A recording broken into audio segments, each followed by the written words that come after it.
وبرکاتہ۔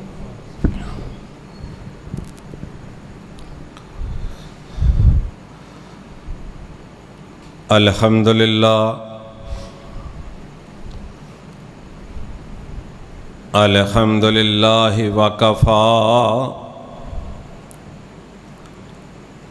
وسلام علی عبادہ الذین اصطفی۔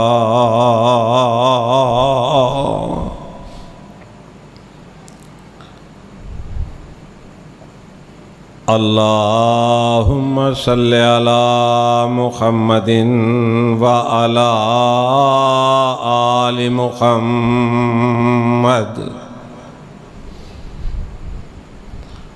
کما صلیت علی ابراہیم وعلی آل ابراہیم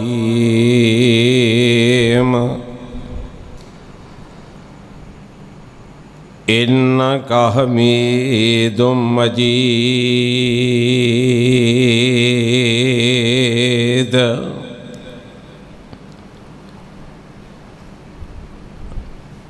اللہم بارک علی محمد وعلی آل محمد کما بارکت علی ابراہیم وعلی آل ابراہیم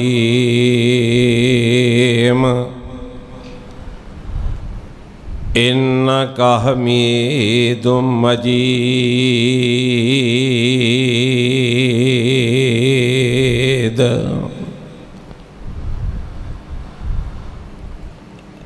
رب اشرح لی صدری ویسر لی امری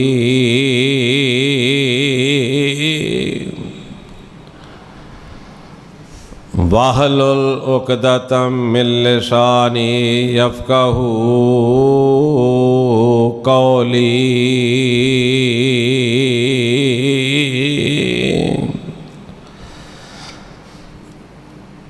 رب زدنی علما رب زدنی علما رب زدنی علما۔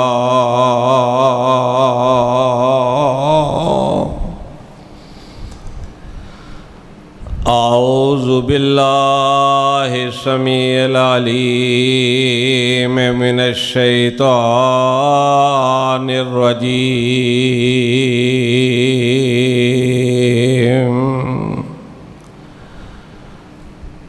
بسم اللہ الرحمن الرحیم۔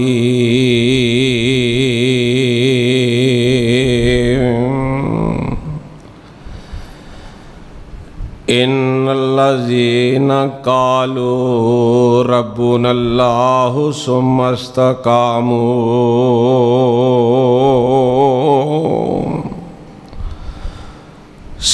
استقاموا فلا خوف علیہم ولا هم يحزنون۔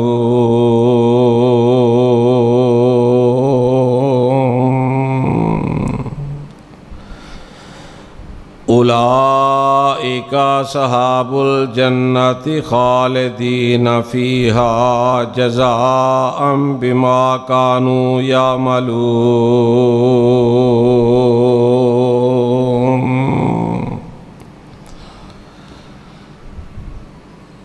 صدق اللہ مولانا العظیم۔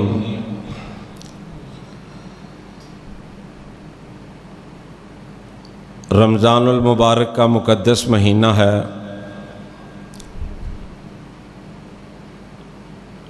اس مہینے کی 27ویں رات ہے۔ طاق راتوں میں سے یہ ایک رات ہے۔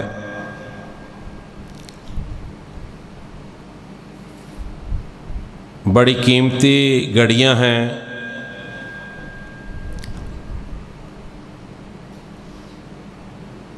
خوش نصیب ہیں وہ لوگ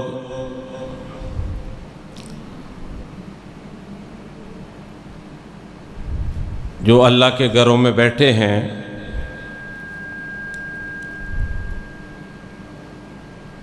اور خوش نصیب ہیں وہ لوگ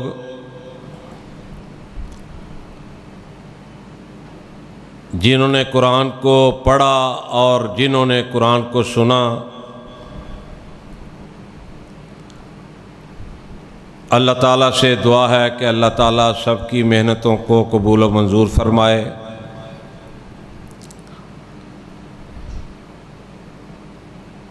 زندگی کا کسی کو بھی پتہ نہیں، بے شمار لوگ ایسے تھے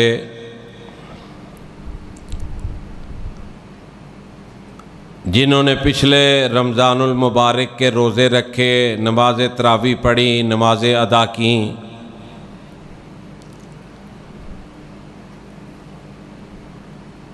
لیکن زندگی نے وفا نہ کی اور وہ قبرستانوں کے مہمان بن گئے۔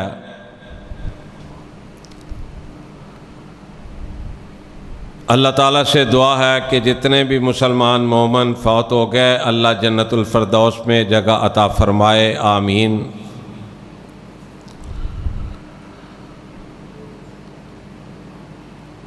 دین اسلام جو ہے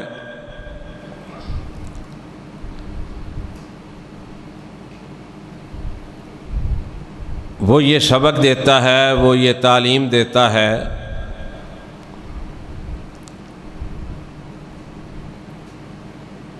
کہ جب انسان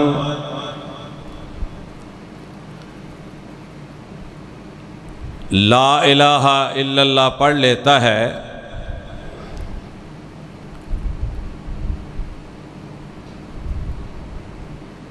تو پھر اس کی زندگی میں اس کی اپنی مرضیاں نہیں چلتی،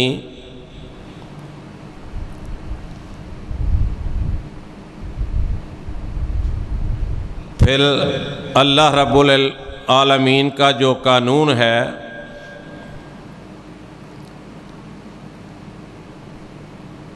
جو رسول اللہ صلی اللہ علیہ وسلم کے ذریعے بھیجا گیا،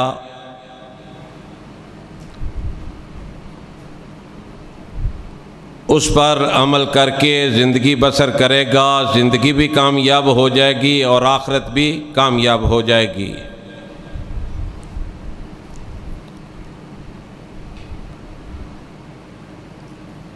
اگر ہم صحابہ کی زندگی کو پڑھیں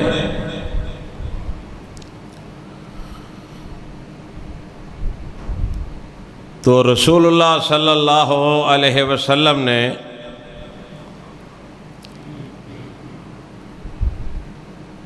جس طرح ان کو تعلیم دی، جس طرح ان کی تربیت کی،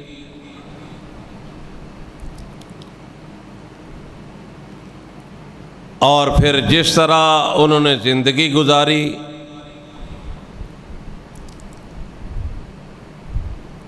سونے کے پانی سے بھی لکھا جائے تو حق ادا نہیں کیا جا سکتا۔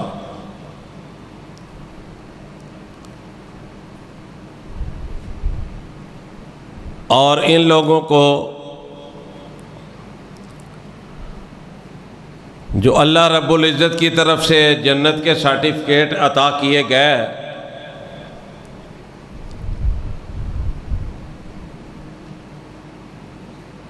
وہ اسی وجہ سے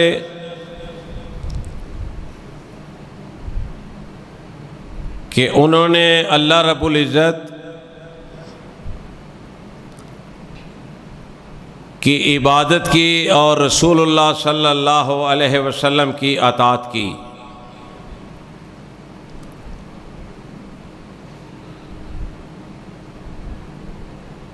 نبی علیہ الصلوۃ والسلام کے صحابہ نے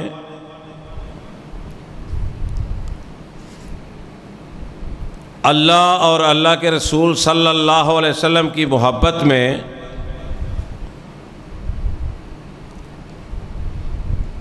اپنے وطن چھوڑے، اپنے شہروں کو چھوڑا،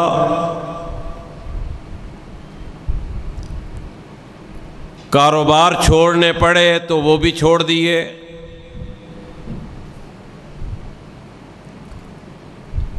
ماں باپ سے الگ ہونا پڑا، ماں باپ سے الگ ہو گئے،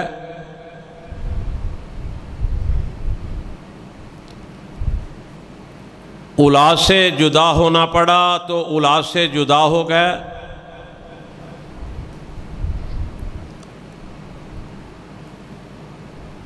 ہر چیز کو برداشت کیا، لیکن اللہ اور اللہ کے رسول صلی اللہ علیہ وسلم کے دامن کو نہیں چھوڑا۔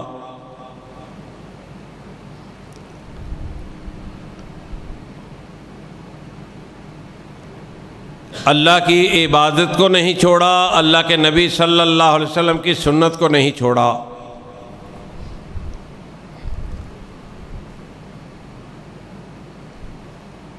ان کو جنت کے سرٹیفکیٹ ملے،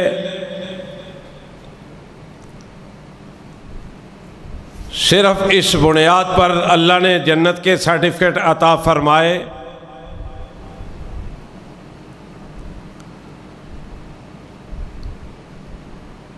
کہ انہوں نے عرش والے رب سے محبت کی اور نبی علیہ الصلاۃ والسلام سے محبت کی۔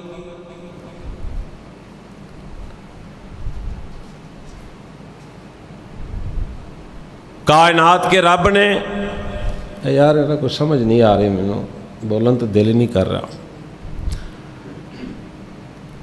کائنات کے رب نے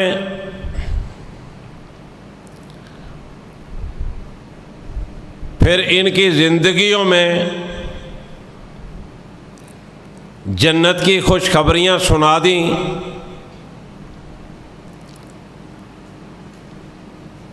اللہ رب العزت نے فرمایا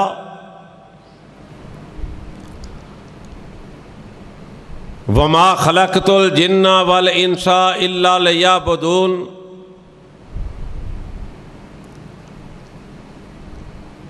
کہ میں نے جنوں اور انسانوں کو پیدا ہی اس لیے کیا ہے کہ وہ میری عبادت کریں۔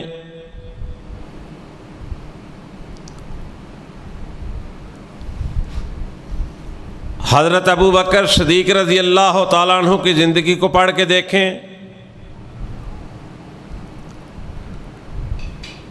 جناب عمر فاروق رضی اللہ تعالیٰ عنہ کی زندگی کو پڑھ کے دیکھیں،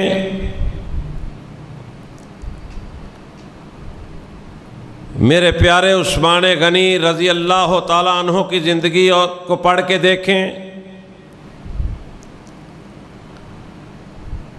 میرے سونے علی رضی اللہ تعالیٰ عنہ کی زندگی کا مطالعہ کر کے دیکھیں۔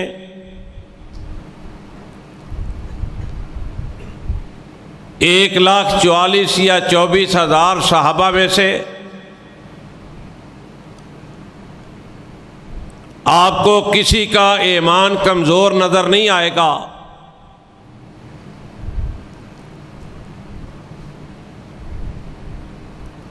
آپ اندازہ فرمائیں کہ رسول اللہ صلی اللہ علیہ وسلم کے ایک صحابی نام حضرت حبیب ہے رضی اللہ تعالی عنہ، کافروں نے گرفتار کر لیا،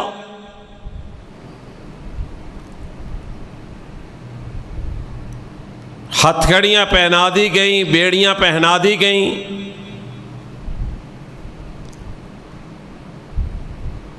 ایک کوٹھری میں بند کر دیا گیا۔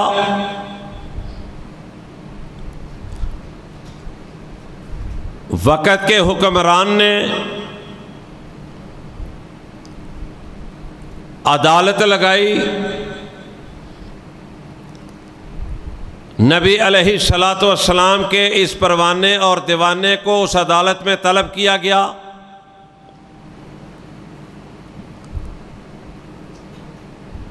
وقت کا حکمران کہنے لگا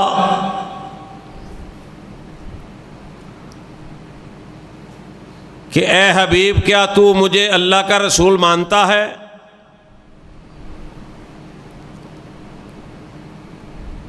تو مجھے نبی مانتا ہے؟ کہا نہیں، میں تجھے نبی نہیں مانتا، میں تجھے رسول نہیں مانتا۔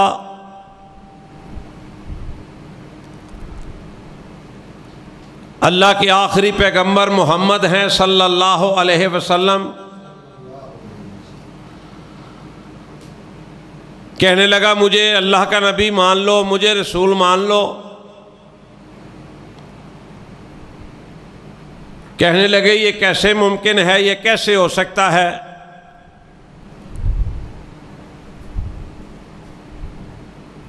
اللہ کے نبی تو محمد مصطفیٰ ہیں صلی اللہ علیہ وسلم،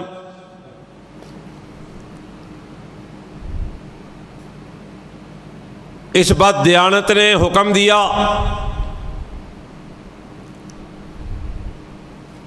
کہ یہ جو محمد کا دیوانہ اور پروانہ بنا پھرتا ہے، اس کے ہاتھ کی ایک ایک انگلی کو کاٹ دیا جائے۔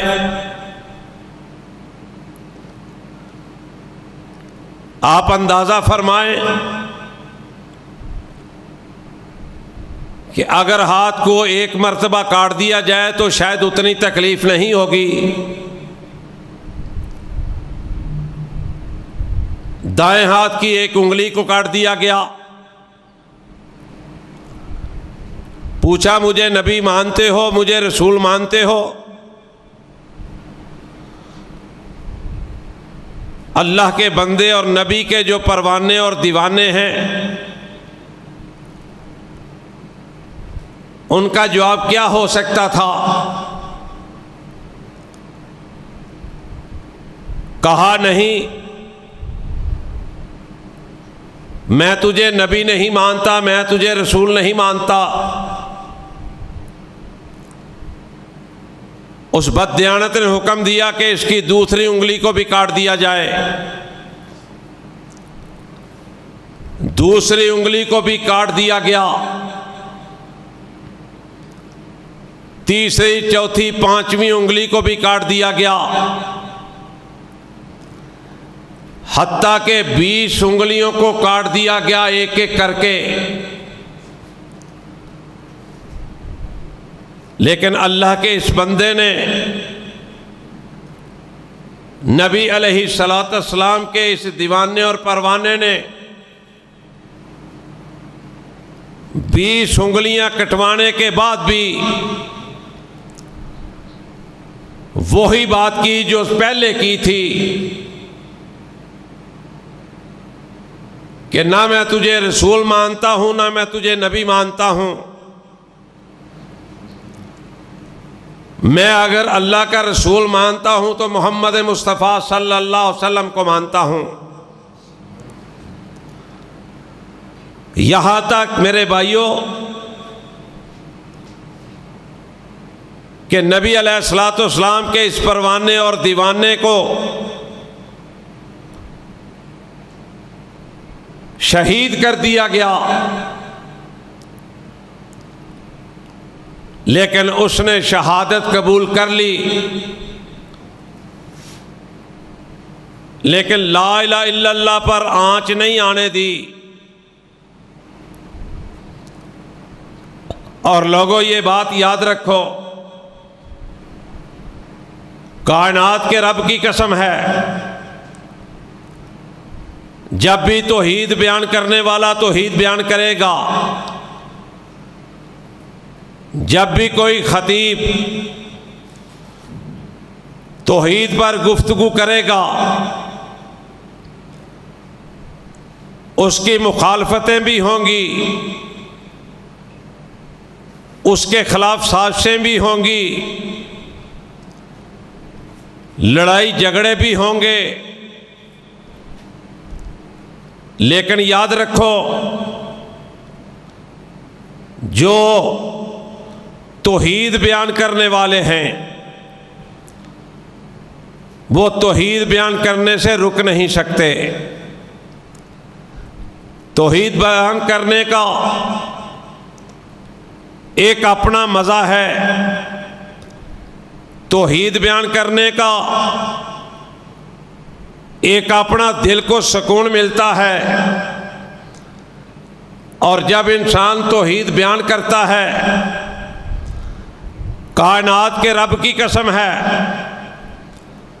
وہ لذت زمانے میں کسی اور کام میں نہیں آتی، جو لذت لا الہ الا اللہ محمد رسول اللہ صلی اللہ علیہ وسلم کے بیان کرنے میں آتی ہے۔ آؤ ذرا غور کرو، دیکھو ماجی زنیرہ رضی اللہ تعالی عنہا بوڑھی خاتون ہیں، اللہ اکبر، مار رہا ہے ابو جہل، تشدد کر رہا ہے۔ قصور کیا ہے، جرم کیا ہے کہ لا الہ الا اللہ محمد رسول اللہ پڑھتی ہے؟ جرم یہ ہے، قصور یہ ہے کہ لا الہ الا اللہ محمد رسول اللہ کا اعلان کرتی ہے۔ ابو جہل کہتا ہے لا الہ الا اللہ محمد رسول اللہ چھوڑ دو، ہمارے بتوں کی پوجا کرو۔ وہ کہتی ہے یہ نہیں ہو سکتا۔ اور میرے بھائیو یہ یاد رکھو، جس کے سینے میں توحید ہے، جس کے دل میں توحید ہے، کائنات کے رب کی قسم ہے، اس کے جسم کا کیما بنایا جا سکتا ہے، نہ وہ رب کی عبادت چھوڑ سکتا ہے، نہ پیارے پیغمبر صلی اللہ علیہ وسلم کی اطاعت کو چھوڑ سکتا ہے۔ یہ اتنا میٹھا سودا ہے، یہ اتنا پیارا سودا ہے۔ اماں جی کہنے لگی کہ جو دل کرتا ہے کر لو، جتنا ظلم کرنا چاہتے ہو کر لو، لیکن میں لا الہ الا اللہ محمد رسول اللہ نہیں چھوڑ سکتی۔ کیا ہوا؟ تشدد بڑھتا گیا، ظلم بڑھتا گیا، یہاں تک کہ ماں جی زنیرہ کی آنکھیں ضائع ہو گئیں۔ ماں جی زنیرہ کی آنکھوں سے بینائی ختم ہو گئی۔ لیکن دوستوں میں آج یہ بھی بتلانا چاہوں گا کہ جو رب کا بن جاتا ہے، جو رب کا بن جاتا ہے، جو رب کا ہو جاتا ہے، پھر اللہ تعالیٰ انعامات سے بھی کیسے نوازتا ہے۔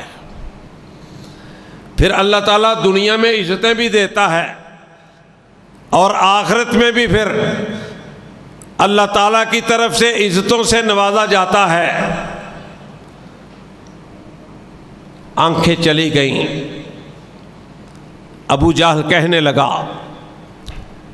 کہ تو نے میرے بتوں کو چھوڑ دیا ہے، تو نے میرے خداؤں کو چھوڑ دیا ہے، اس لیے تمہاری آنکھیں بینائی ختم ہو گئی ہے، روشنائی ختم ہو گئی ہے۔ اوپر اللہ کی طرف رجوع کیا، اللہ سے رابطہ کیا، کہا مولا بات تو کوئی نہیں،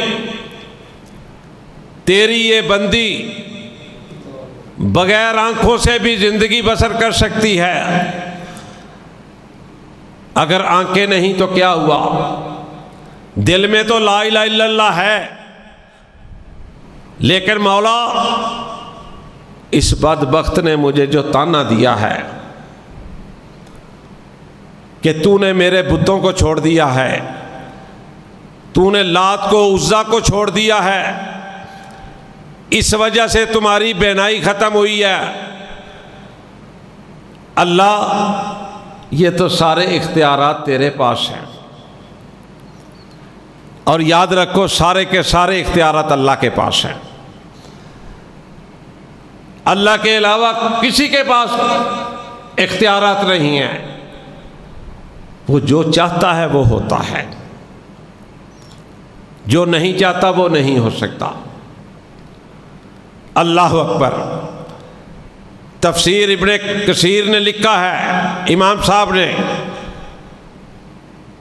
کہ ماں جی زنیرہ رضی اللہ تعالی عنہا کے ہاتھ آسمان کی طرف سے اٹھے، چہرہ اٹھا، رب سے رابطہ قائم کیا، دعا کی۔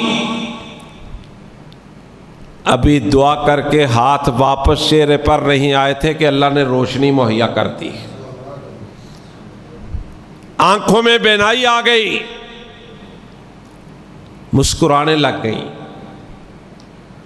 ابو جہل کو مخاطب کیا،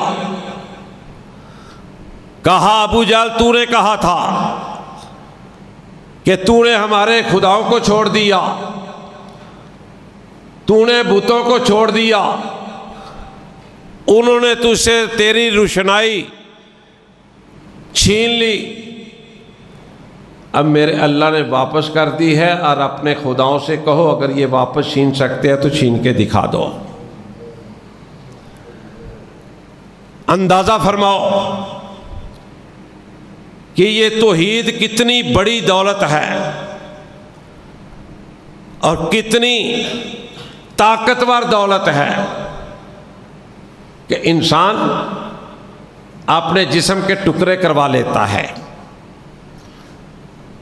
جان کے نذرانے پیش کر دیتا ہے،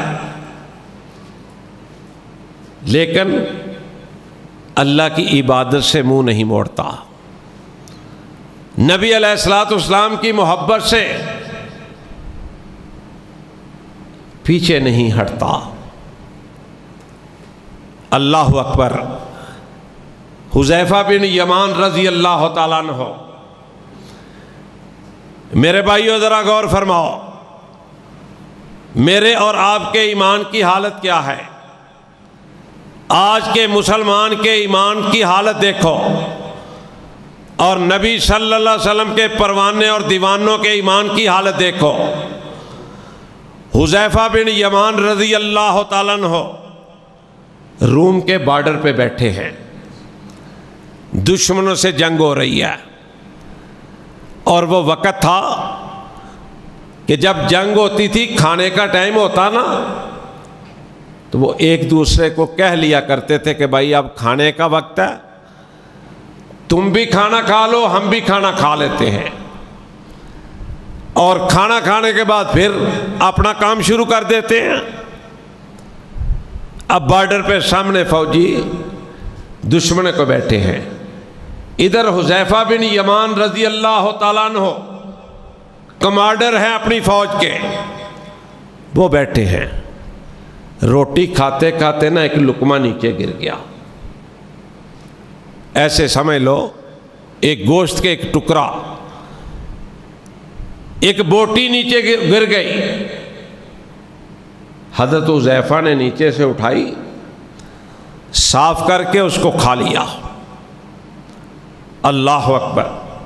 ساتھی کہنے لگے حضرت سامنے دشمنوں کی فوج بیٹھی ہے، آپ نے زمین سے لقمہ یا بوٹی گوشت کا جو بھی ٹکڑا تھا وہ اٹھا کے صاف کر کے کھایا ہے، وہ ہمارے بارے میں کیا سوچیں گے؟